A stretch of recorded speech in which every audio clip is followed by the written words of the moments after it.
How did a squad this loaded keep lurching between brilliance and breakdown? Lloris' own goal set Monaco on course to beat Le Havre 3-1 on the opening day before Dyer and Akliouche added the rest.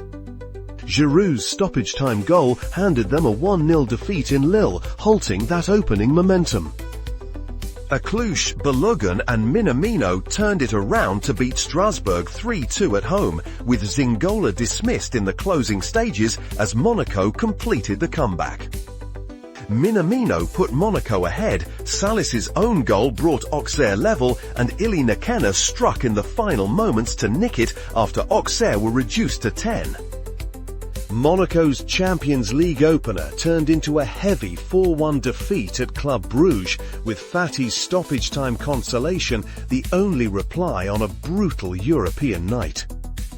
Metz were beaten 5-2, with Fatty scoring twice as Monaco turned it around before Cloas' own goal and Ilinikina's strike in the dying minutes wrapped it up. Lorient punished Monaco after Thilo Kehrer saw red in the first half, with Bamba and a Pagis double sending them to a 3-1 defeat. Fatty's added time penalty only trimmed the margin. Against Manchester City at Stade Louis II, Teze and a Dyer penalty in the closing stages earned Monaco a 2-2 draw after Haaland had scored twice. Nice were reduced to 10 before the break, and Monaco still had to settle for a 2-2 draw. Dop hit a brace for the visitors, including one from the spot, but Fatty matched him with a double of his own to rescue a point. They slipped to 5th. Balogun broke the deadlock after the interval, but Sheriff's 85th minute equaliser left Monaco with a 1-1 draw. The slide in league position continued. Monaco were held to a 0-0 draw by Tottenham at Stade Louis II, a result that still left them 27th in the league stage table. On domestic duty, Salis's early goal was enough to edge Monaco past Toulouse 1-0. At Stade de la Bourgeois, Monaco kept the momentum rolling and put 5 past Nantes, with Golovin striking twice in the closing stages after Guirassi's brace had kept the game alive. They moved up into second. Simon's goal condemned Monaco to a 1-0 home defeat against Paris, a result that dropped them to 5th.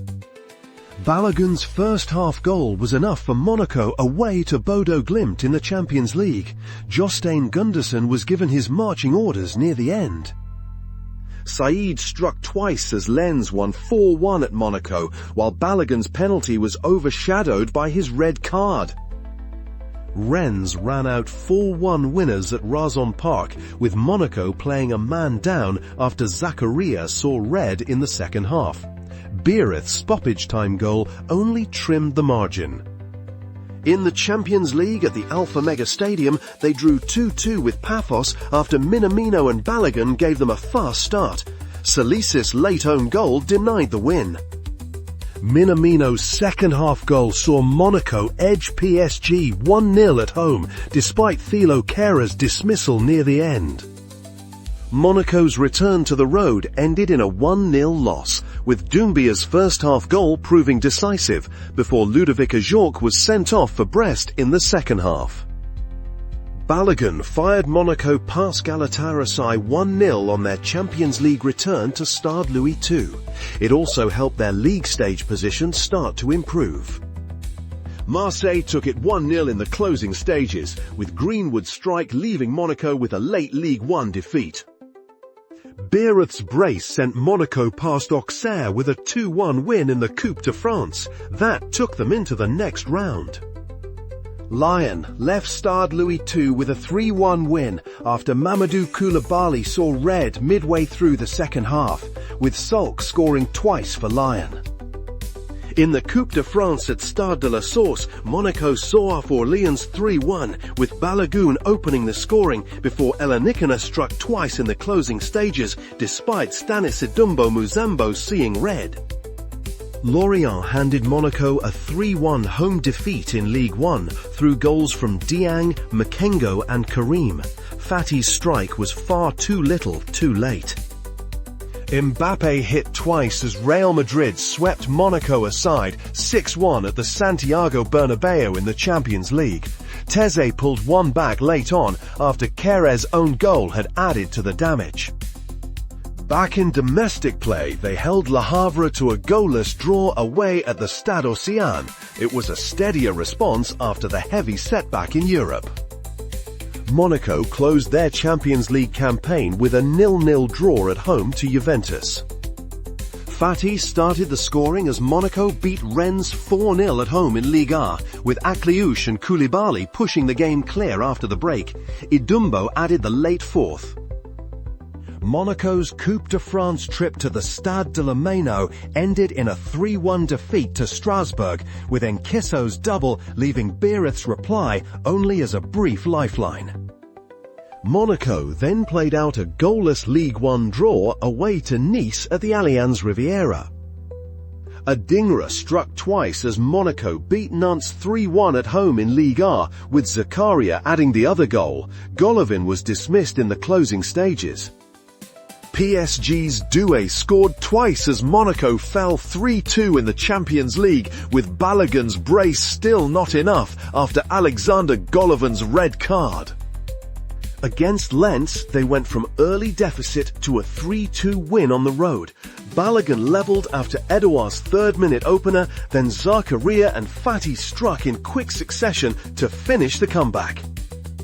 Akliouche put Monaco ahead at half-time in their Champions League knockout tie with PSG, but Monaco's task became harder after Mamadou Koulibaly's dismissal. Marquinhos and Kvaratskhelia turned it around before Teze struck in added time for a 2-2 draw that still sent them out. Balogun put Monaco on course to beat Angers 2-0 at home after the interval, and Adingra soon added the second. Akliouche, Golovin and Balogun scored as Monaco beat PSG 3-1 away from home. Balogun opened the scoring as Monaco beat Brest 2-0 at Stade Louis II, with Golovin adding the second to make it 5 straight league wins. Lyon were beaten 2-1 on the road as Monaco came from behind, and Balogun's penalty took him to 15 goals in all competitions. Golovin and Balogun scored as Monaco edged Marseille 2-1 at Stade Louis II, despite Goury's late reply. Their momentum took a hit on the road in Paris as they lost 4-1 at Stade Jean Bouin. Balogun's goal was a rare bright spot before Ikone's brace helped sink them, and the defeat dropped them to 7th. Auxerre left Stade Louis II with a 2-2 draw, despite Fati scoring for Monaco and reaching 10 goals in all competitions. Away to Toulouse, they twice led through Teze and Camara before Emerson struck in the 90th minute to leave it 2-2, though the side still stretched its league scoring run to 10 matches. Monaco came from behind to beat Metz 2-1 at Stade Saint-Symphorien, with Balogun levelling before Fati found the net in the closing minute to bring up 10 Ligue 1 goals. Lille left with a 1-0 win as Zakaria's own goal settled the contest, bringing an otherwise positive league run to a flat end. Camara's brace was not enough in the 5-4 collapse at Stade de Louis, where Strasbourg's season finale finished on top despite an own goal briefly keeping Monaco in the fight. By the end of it all, Monaco had finished 7th in the league after spending long stretches as high as first. In Europe, the run in UEFA Champions League ended in the round of 32. Balogun finished as top scorer with 19 goals in all competitions. At their best, Monaco scored in 11 straight matches and recovered 4 wins from losing positions. By the end, the gap between Monaco's talent and what they actually delivered was impossible to ignore. Thanks for watching ScoreFlow. Let us know in the comments how you judge Monaco's 2025-26 campaign. Like, share and subscribe for more season deep dives.